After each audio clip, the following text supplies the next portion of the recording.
Thanks very much, members of the media. And again, just really apologize for keeping you for this long.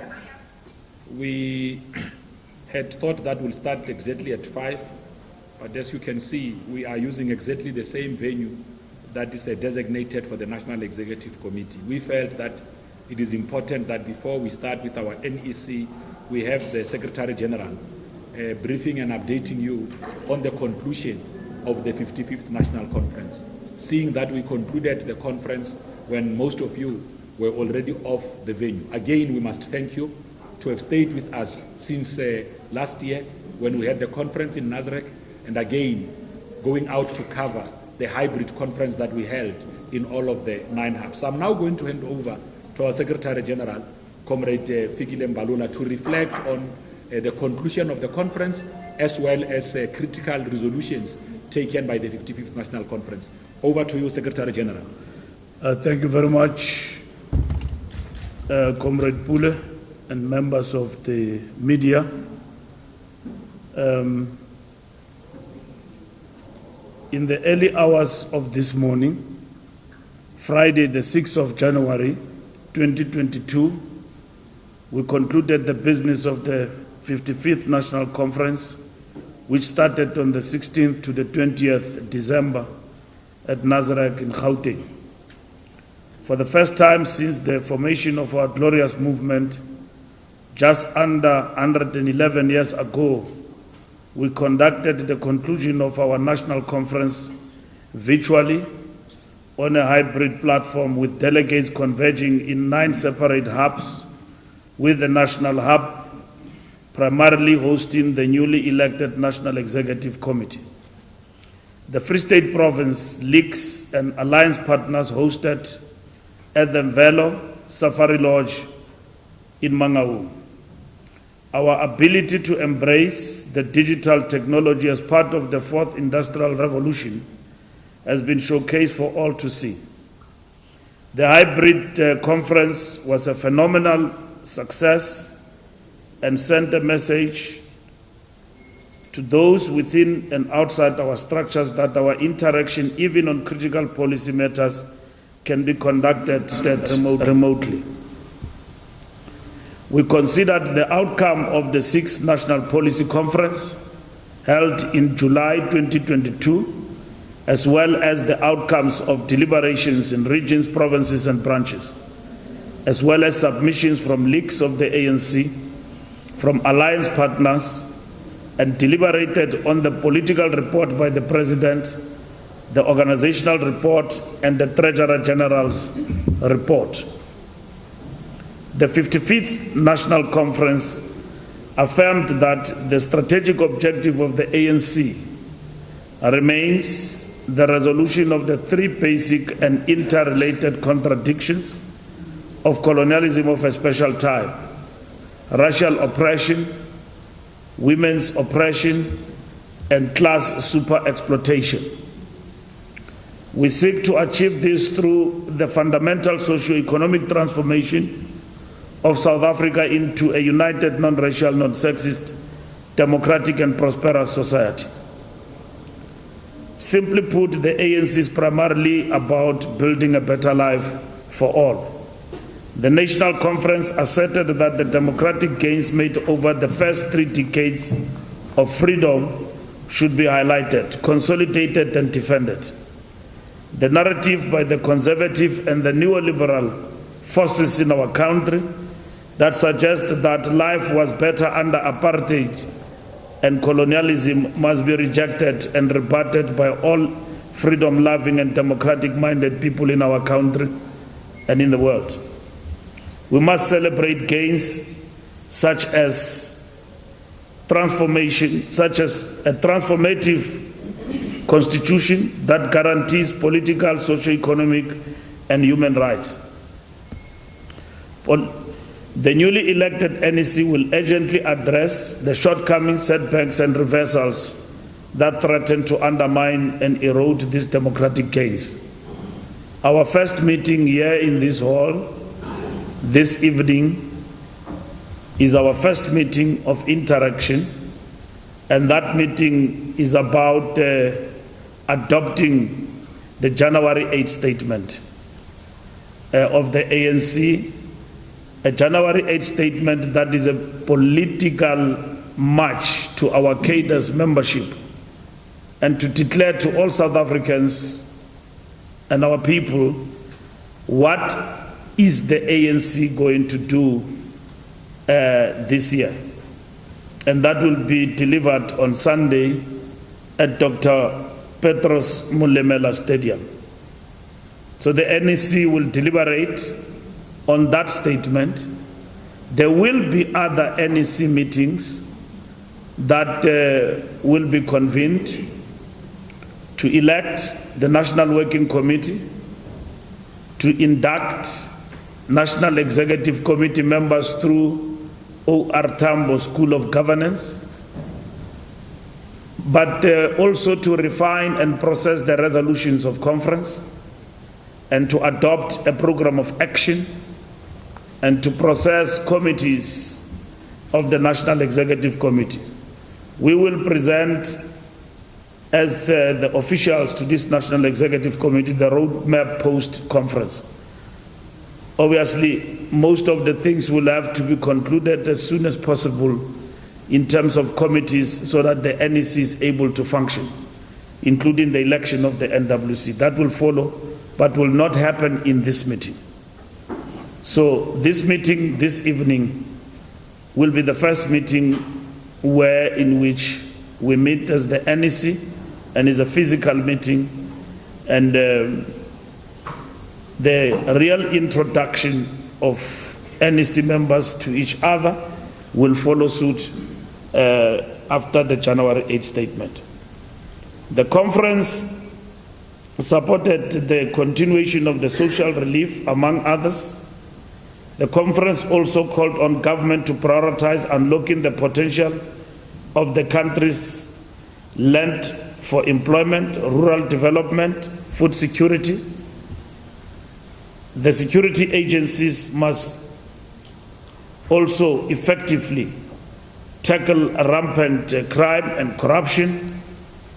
It is concerning that our mission to create a non-racial, non-sexist society and democratic society has been undermined by the conservative and neoliberal forces opposed to fundamental transformation of South Africa, who have been gaining confidence and expanding their zone of influence. The conference condemned in the strongest terms possible continued harassment of and discrimination against black people who regularly get attacked and victimized on the basis of their skin color. The ANC calls for the introduction of more effective instruments to combat racism. We want our government to push ahead with the implementation of outcomes of the State Capture Commission. We have implored on the government in our declaration at conference to resolve the issue of load shedding as quick as possible and ensure that we do away with load shedding in the long term. We also agreed that we must push ahead with the reforms to professionalize the public service to ensure capacity and stability. We have been doing briefing on a number of resolutions we have taken, which is over 200 pages document. Our scribers and rapporteurs have been hard at work, and not all of them have finished the job, and they will continue to do so, including a comprehensive resolution we have taken on economic development and so on. So we will still facilitate that presentation with the media as we finished around 3 a.m. This morning when we concluded our conference. The major amendment to the Constitution could not reach a threshold, and as a result, the status quo of our Constitution still remains.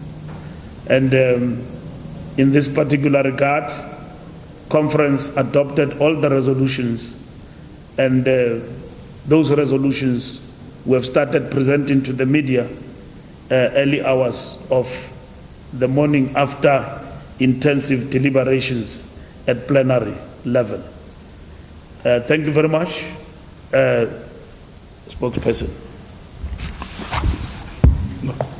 Thanks, Secretary General. We will now invite questions from members of the media. The SG had given a broad overview of some of the key decisions taken. Of course, room still exists as per the SG's directive that we still allow you to interface with some of the reporters of the various commissions to deliberate more broadly on issues specific to their own commissions, whether it's economic transformation, it's legislature and governance. So SG, they've already engaged with 4 of those commissions. They were supposed to engage with the other 4, which we said will create time in between these NECs. Can I now invite questions? Samkele, Ntebu.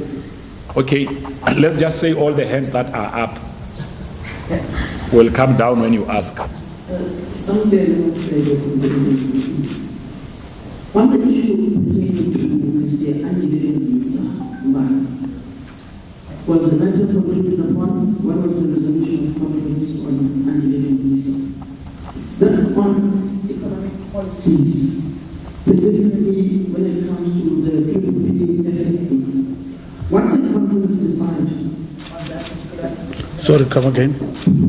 Yes, on the PPP FMA, what did the conference decide on that? Because there was some who were saying it's particularly worrying that the direction that your party is taking, that it's taking a right-wing posture, particularly when it comes to government procurement, and saying that there will be no preferential treatment towards that business anymore. What do you decide on that particular aspect? Moving forward, on the pertaining to the nationalization of the Reserve Bank, was there a posture or a resolution taken to privatize the Reserve Bank and no longer to nationalize it, as previously resolved by the 2017 conference in Nazareth? Thank you very much. So we're taking all the questions and then the SG will deal with them at once. Queen Maswabi from the Daily Limerick. My question is about the constitutional amendments. What does this mean for the ANC, and will this have any bearing on the position of the second DSG? My name is Fikile from City Press. My question is also pertaining to the constitutional amendment. You say that it couldn't reach the threshold. Was it that tense to the point, or was it that tense to the point that you had to go to the vote where you needed to decide whether that will have an amendment or not? Thank you. Christian, you should have raised your hand. Christian from the Frankfurt. My question is, was the resolution re-established about expropriation of land without compensation, and also the resolution about the chemical dispersion of rapists, and then also there was talks about a resolution about the internal corruption agency in the ANC. Was there a resolution taken about that? Thank you. Okay, Mawande, you should have gotten closer. You guys are too far.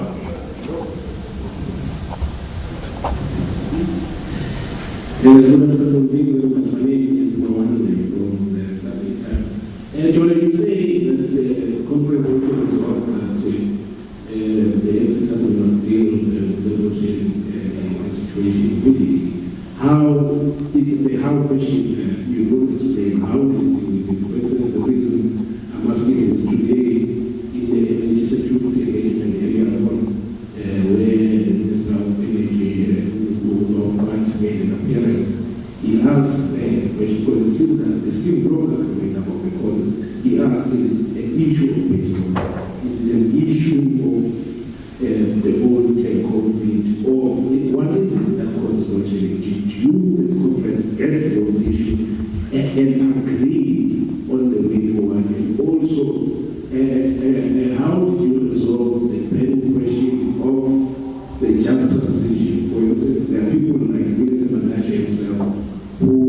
still believe that it's too early to be aggressive towards the renewables. There are those on the opposite end who believe that the renewables are the future, and the issue of the geographies that will come about the coal provinces and one another. I want to dependent on continue to address those issues to get agreement to agree on how to move forward to resolve the energy crisis and load shedding and what causes load shedding in England. Okay, can we move to this side? Just say your name and media outlet you come from. You? Can we get a working mic? Are we going to Good evening, I am Minister Parker from One State TV, and my question is pertaining to what the previous colleague was talking about load shedding and the resolution of load shedding. I want to know if there's specific time frame with regard to solving the issue of load shedding in our country. Time frame, load shedding.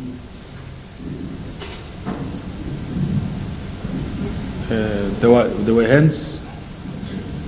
Thank you so much for evening. It's going with this information from From News 24, Gavin. Gavin, you are compromising the probation phase. Gavin, please. There's probation, you need to.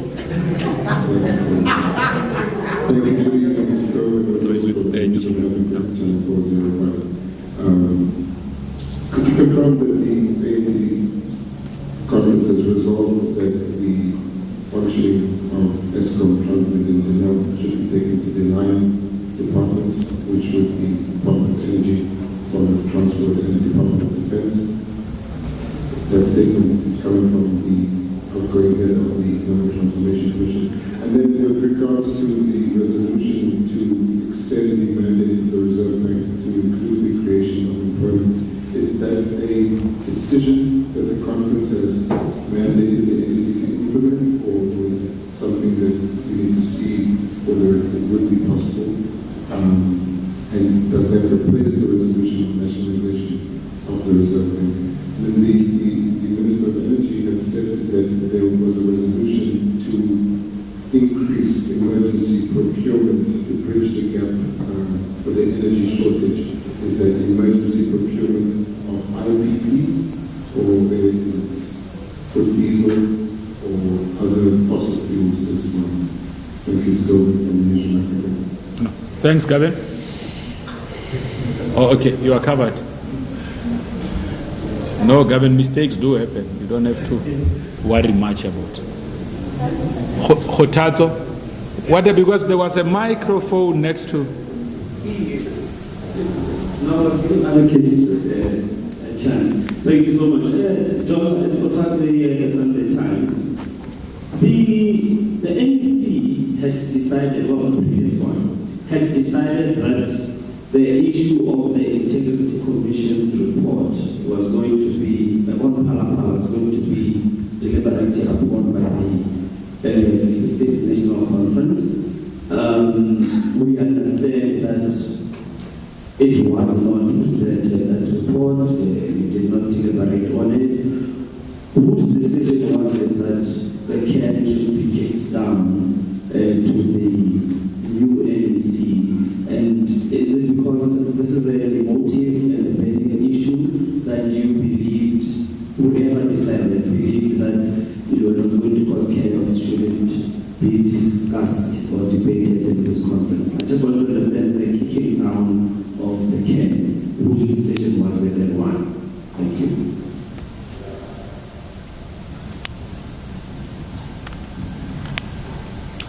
Okay, we are not going to have a second round. Okay, Gavin. All right then. Did the ANC decide to continue with the appointment of councillors for local... Sorry, the ANC decided to continue with the appointment of councillors in local government elections that were first chosen by the community.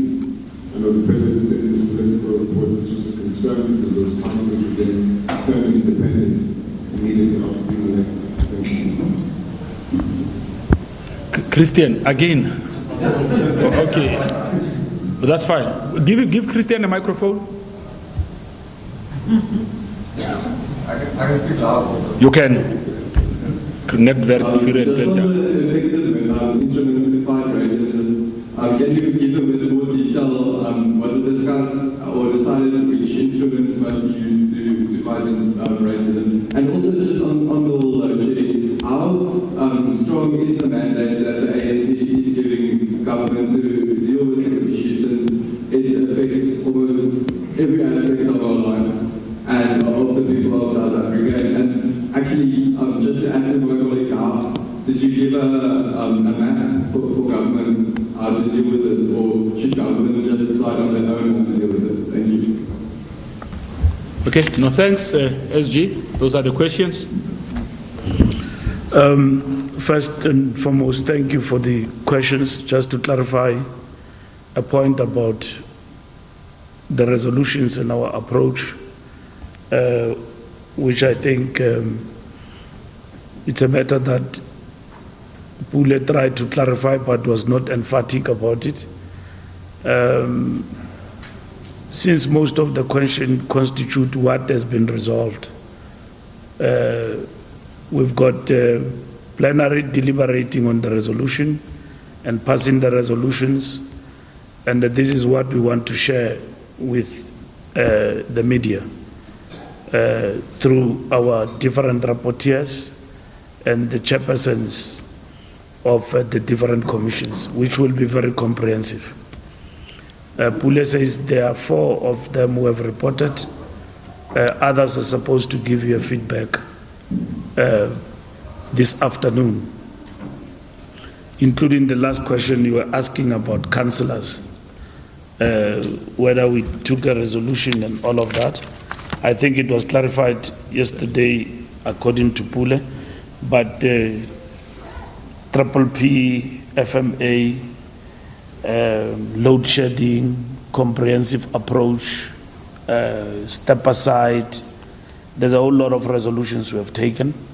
So we want our rapporteurs and chairs to come and give you a comprehensive briefing in terms of those. And I think the most important one for you will be the Economic Commission, which I will give an order now that Kubai must come and address you on the resolution on economic transformation that we have taken, because it is very comprehensive.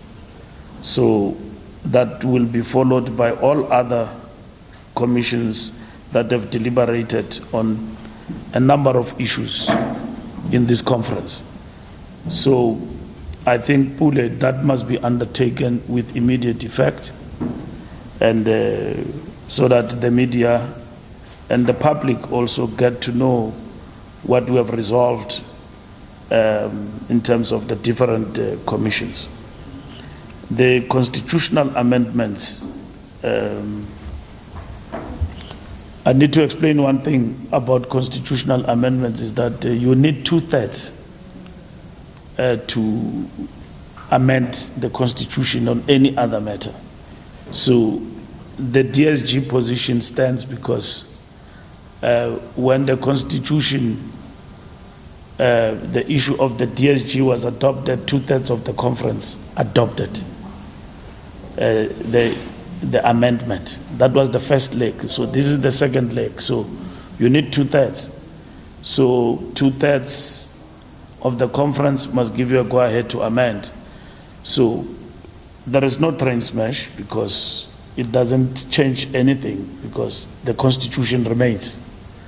It's just that those who wanted to amend it to get 2/3, they could not get it in the plenary.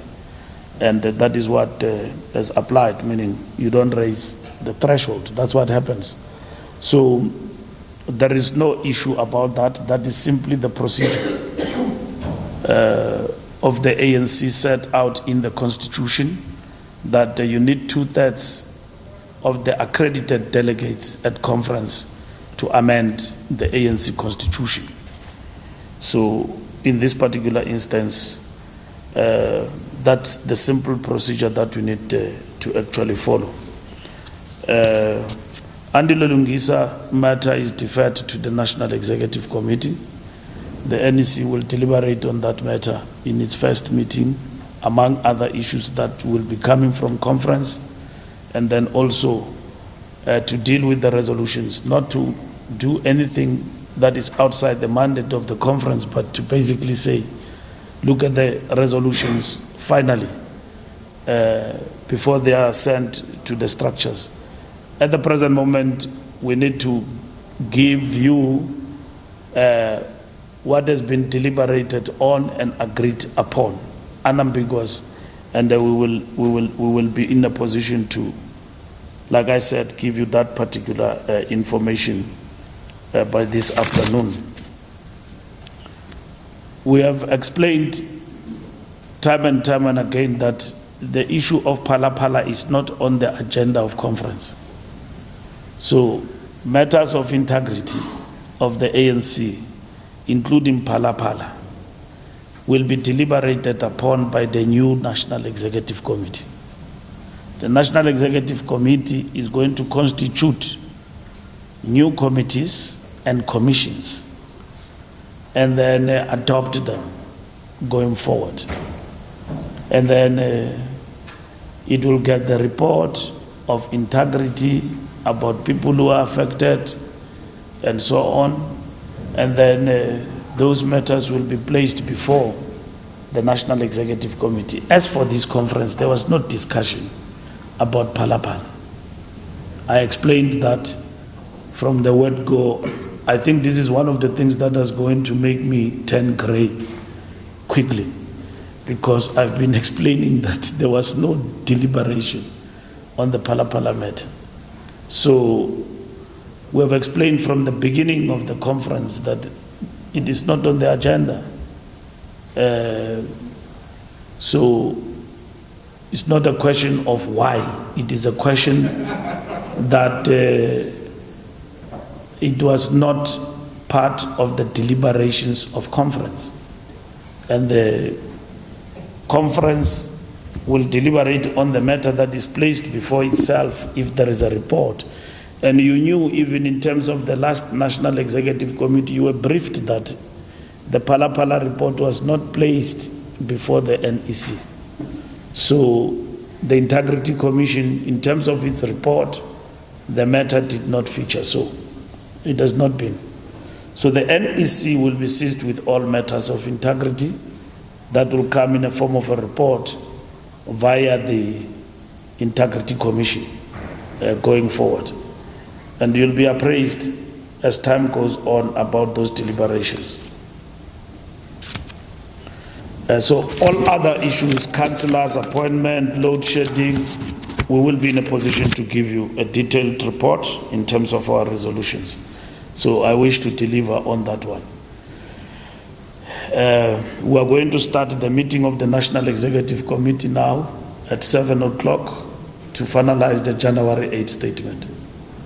I thank you very much. And I think Pule will deal with the people who are supposed to come and brief you on the resolutions throughout this afternoon. It's still early.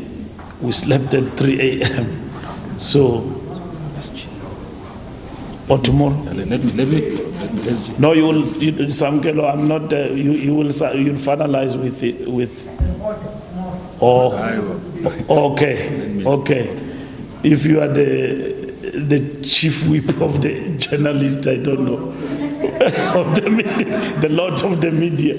So you'll deal with Pule.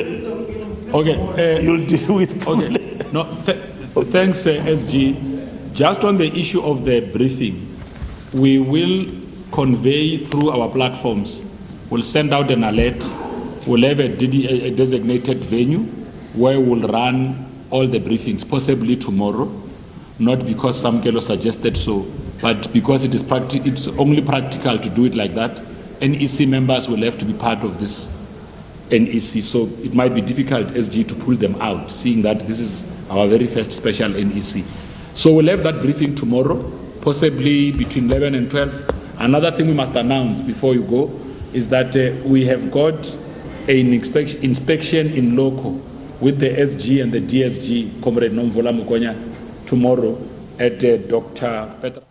Secretary General of the ANC, Fikile Mbalula, just briefing the media on the outcomes. We'll start midday, we'll have the briefing with the reporters of various commissions, the 4 commissions, and then later on, we'll do the inspection in loco. So that concludes the briefing. Thank you very much. You can wait a bit so that you can do the photo op of the NEC.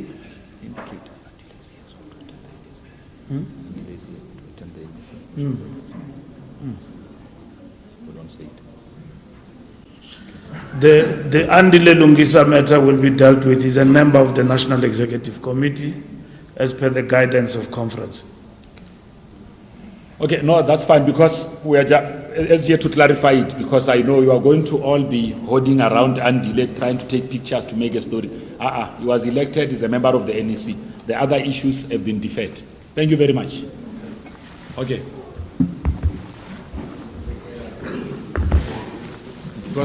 Thanks, SG. Yeah, no, I needed to clarify.